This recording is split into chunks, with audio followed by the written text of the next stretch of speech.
ప్రభువైన యేసుక్రీస్తు నామమునకు మహిమ కలుగును గాక. దేవుని పరిశుద్ధ లేఖనాలు మనకు జ్ఞానమును అనుగ్రహిస్తాయి. చదువుకుంటే వచ్చేది తెలివితేటలు, దేవుని దయ వలన లేకపోతే దేవుడు కనికరం వలన వచ్చేది జ్ఞానము. తెలివికి జ్ఞానమునకు ఏంటి తేడా అంటే, చాలామంది ఉన్నతమైన చదువులు చదువుతారు, పెద్దవాళ్ళని ఎట్లా గౌరవించాలో తెలియదు. చాలామంది ఉన్నతమైన చదువులు చదివి గోల్డ్ మెడలిస్ట్ అవుతారు, భవిష్యత్ కాలమునకు సరి అయిన మార్గమును ఎన్నుకోవడం వరకే తెలియదు. ఎన్నో చదువులు ఉండి కూడా ఏమాత్రం ఉద్యోగం లేకుండా, రూపాయి లేకుండా, జీవితంలో నెమ్మది లేకుండా, పెద్దవారి ఎడల సంస్కారం లేకుండా, ఇట్లా రకరకాలుగా ఉన్న వాళ్ళు ఎంతోమంది ఉన్నారు.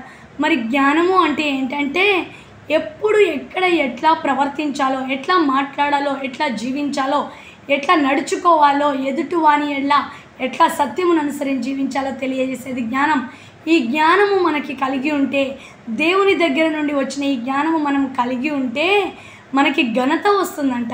పెద్దవారి ఎట్లా ఎవరో గౌరవించాలి, చిన్నవారిని ఎట్లా ప్రేమించాలి, ఎదుటివారికి ఎట్లా సహాయం చేయాలి, ఎదుటివారికి ఎట్లా మేలు చేయాలి, అంతరంగంలో చెడుతనమును ఉంచుకోనకుండా, పాపము జోలికి పోకుండా, పరిశుద్ధంగా, యథార్థంగా, నమ్మకంగా దేవుని కటాక్షమును కలిగి, జ్ఞానమును కలిగి మనం ముందుకు వెళ్తున్నట్లయితే మనకి పేరు, ఖ్యాతి, కీర్తి, గొప్పతనములు, ఐశ్వర్యము ఆ జ్ఞానము వలన లభిస్తాయి.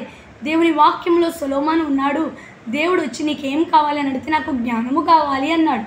ఆ జ్ఞానమే అతనికి ఘనత తీసుకొచ్చింది, ఆ జ్ఞానమే అతనికి ఖ్యాతిని తీసుకొచ్చింది. ఆ జ్ఞానము వలన అతని రాజ్యము ఆశీర్వదింపబడింది. ఈరోజు ఒక రాజుకి కావాల్సింది ఏంటంటే జ్ఞానము. సరిగ్గా తన రాజ్యాన్ని పరిపాలించాలి అంటే ఏవి నిజమైనవి, ఏవి అబద్ధములు గ్రహించుకోవాలి అంటే ఖచ్చితంగా దేవుని జ్ఞానం మనకు కావాలి.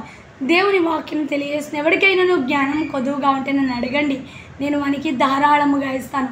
ఈరోజు ఒక స్త్రీ తన కుటుంబాన్ని కట్టుకోవాలి అన్నా, తన భర్తకి మంచి బోధ చేయాలి అన్నా, తన భర్త చేతుల కష్టార్జితం ఆశీర్వదింపబడాలి అన్నా, తన బిడ్డల భవిష్యత్తు బాగుండాలి అన్నా, కుటుంబం నిలబడాలన్నా, కూలిపోవాలన్నా జ్ఞానము వలననే. కాబట్టి జ్ఞానము లేకపోతే కుటుంబాలు కూలిపోతాయి, కలహాలు, శోధనలు, అసూయలు, మత్సరములు వస్తాయి. జ్ఞానము కలిగిన వాడు ఏం మాట పడితే ఆ మాటలు మాట్లాడలేడు, మౌనంగా ఉంటాడు, ఓర్చుకుంటాడు, సహిస్తాడు. అన్నిటికీ మించి ఆ జ్ఞానము వలన అన్ని విషయాల్లో జయమును పొందుకుంటాడు. భవిష్యత్ కాలం అతనికి నెమ్మదిగా ఉంటుంది. ఈ జ్ఞానము కొదువుగా ఉంటే దేవుడు అడగమంటున్నాడు. దేవుడు ఖచ్చితంగా మనకి జ్ఞానమును అనుగ్రహిస్తాడు. అటు జ్ఞానమును అడిగి పొందుకోవడానికి దేవుడు మనకి కృపను అనుగ్రహించునుగాక. ఆమేన్.